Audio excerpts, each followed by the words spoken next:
Random House Audio Voices presents Feet on the Street, Rambles Around New Orleans. This is the author, Roy Blount Jr. This doesn't look like an American street. It's lined with architecture, some of it rotting and some of it in the dusty process of preservation.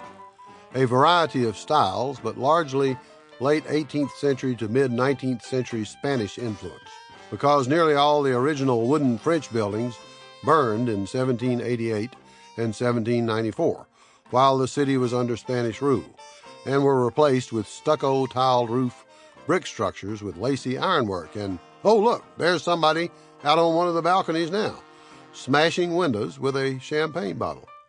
"That's all right," explains a passing stranger who notes our concern. "It's her place. She's having some little problems with her family life." Chameleons skitter across turquoise stucco to disappear among elephant ear leaves and bougainvillea blossoms, which Tennessee Williams likened to bloodshot eyes. A sign says the street is a calle, which is Spanish. Back home, what we're walking on would be the sidewalk, but here it's the banquette, spelled B-A-N-Q-U-E-T-T-E, an old Creole word from the French for raised walk around a parapet. The history is so thick around here you could pop it open with an oyster knife, and oh, the aroma-rama. Fresh ground coffee, spilt beer, hot pastry, sloshed Tabasco, yesterday's fish, patchouli oil, and hints of some fortuitous compound. Mule plop and olive salad? We will not be starting off this day with alligator sausage, because the Tally-Ho Cafe on Charter Street has closed, having been run into by a car. So we have had a light, open-air breakfast of sugar-dusted beignets and a small chicory-flavored coffee at the Café du Monde on Decatur, while enjoying the day's rich harvest of obituaries in the Daily Times-Picayune. Only one due to gunshot wound, which is unusual, but many great-named persons are mentioned, including the late Theoclesia Bijou Bourgeois, the late Glideville Creech, two different men named Dermis, a Honey Bunny, a Charmira, a Jajan, and three different women given named Marie Antoinette, one of whom married a Champagne. We are off to what might somewhere else be considered a late start, because last night, after smoked soft-shell crab and grilled baby drum at Clancy's on Annunciation, we did some dancing to the Rebirth Brass Band at the Maple Leaf Club uptown, where the crowd sweated and swole and spilled out onto the street. And from there we went to the Saturn Bar over on St. Claude, whose beyond grungy decor incorporates a Greek frieze, lots of red and white and yellow neon chandeliers, a psychedelic painting of a dragon, several pairs of panties, and a bumper sticker that says, "I'd rather be at the opera." That must have been where we listened to a man with a crucifix hand-painted on his hat tell us about his father, who accumulated lots of cars in his yard, and every Saturday would take his one battery around to each car and crank it. Because it was later, while we were having that nightcap at the Napoleon House, which is over 200 years old, that the young couple in evening wear came in, looking pale, and swore that they had just seen the ghost of a beautiful, naked quadroon lady humming a melody that they could not, for the life of them, recall.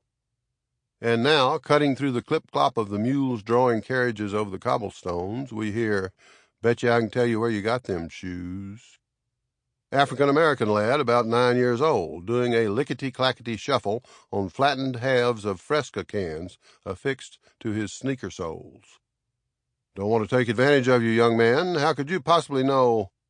Betchadollar, where you got them shoes." Okay, we show our dollar, and the lad, click-a-lickety-clack, delivers. "Got your shoes on your feet, got your feet on the street, and the street's in New Orleans, Louisiana." Where I, for my part, first ate a live oyster, and first saw a naked woman with the lights on. I was startled by both, they both by me. Presumably in the first case, regrettably in the second.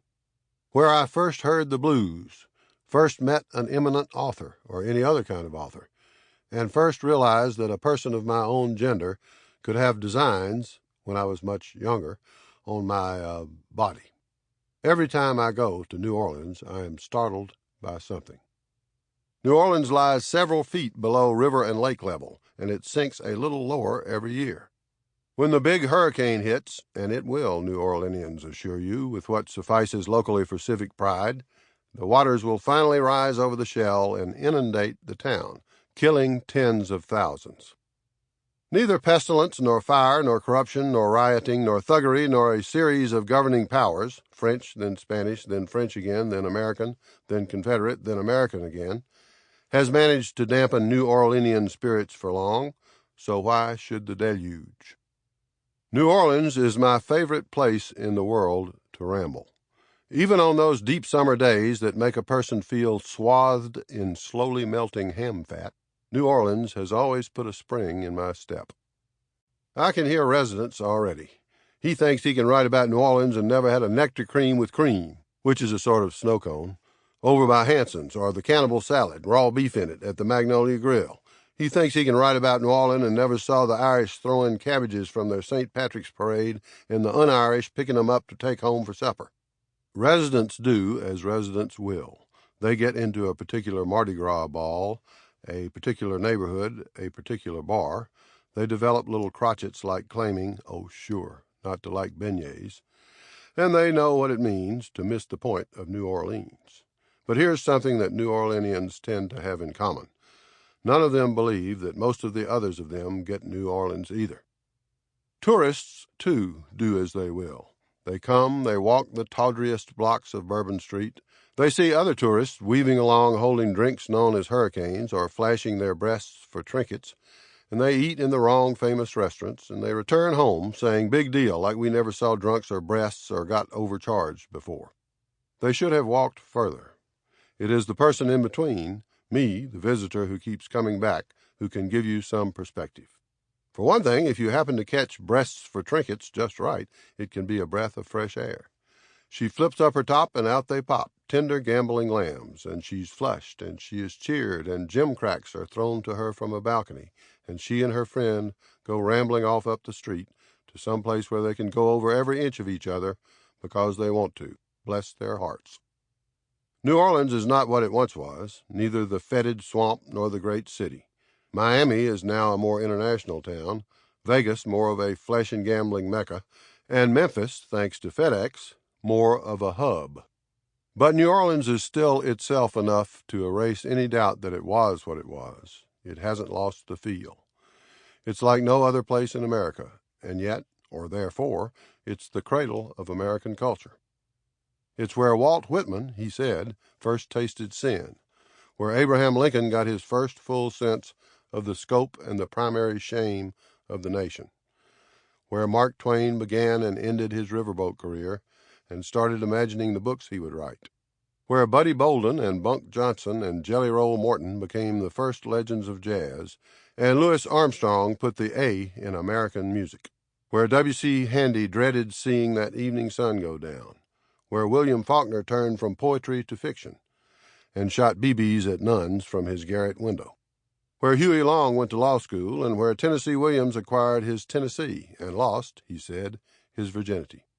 It's also where John James Audubon drew the whooping crane, where Zora Neale Hurston got into voodoo. F. Scott Fitzgerald wrote This Side of Paradise.